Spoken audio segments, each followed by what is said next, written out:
Praise the Lord, dear brothers and sisters. Hope you all are well and good by the grace of God.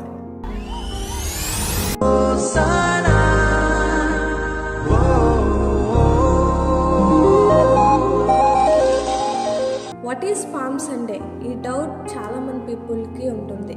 Palm Sunday అంటే యేసుక్రీస్తు వారు యెరూషలేంలోకి ప్రవేశించిన రోజు. అయితే దీనికన్నా ముందు ఎప్పుడు ప్రభు యెరూషలేంలోకి ప్రవేశించలేదా అనే డౌట్ మనలో ఉండొచ్చు. బైబిల్ ప్రకారం యేసు తన సేవలు ఉన్నప్పుడు చాలాసార్లు యెరూషలేంలోకి వెళ్ళారు.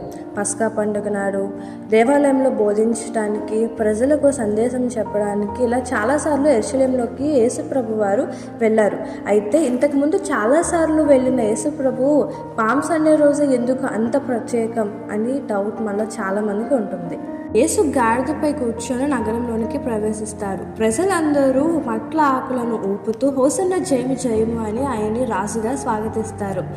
అంటే పామ్ సండే రోజు జకరియా చెప్పిన ప్రవచనం నెరవేరింది. జకరియా 9వ అధ్యాయం 9వ వచనంలోని చూసుకున్నట్టయితే, సియోను నివాసులారా బహుగా సంతోషించుడి, యెరూషలేము నివాసులారా ఉల్లాసముగా ఉండుడి. నీ రాజు నీతిపరుడను రక్షణ గలవాడను దీనుడనై గాడిదను గాడిద పిల్లను ఎక్కి నీ యొద్దకు వచ్చుచున్నాడు. అంటే దీని అర్థం దేవుడు ముందుగానే వాక్యం ద్వారా మనకి బోధించాడు. మత్తయి సువార్త 21వ అధ్యాయం 4వ వచనం ప్రకారం యేసు గాడిద పిల్లపై కూర్చొని రాజుగా స్వాగతించారు. ప్రజలు ఆయనను స్తుతించారు. వాటి ఇక్కడ ఒక ట్విస్ట్ ఏంటంటే, హోసన్న జయం అని అన్న ప్రజలు కొన్ని రోజుల తర్వాత యేసును సిలువ వేయమని అరవడం జరిగింది. మనల్ని మనం పరిశీలించుకుందాం. మనం యేసును రాజుగా అంగీకరిస్తున్నామా? మన కష్టాల్లో, మన సమస్యలు, ఇబ్బందుల్లో ఆయన స్తుతిస్తున్నామా అని.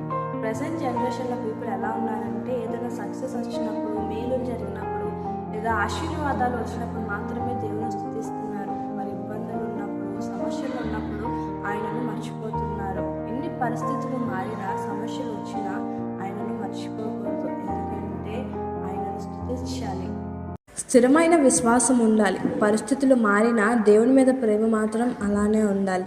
Don't forget to like this video. Please share and subscribe to our YouTube channel. Praise the lord. Amen.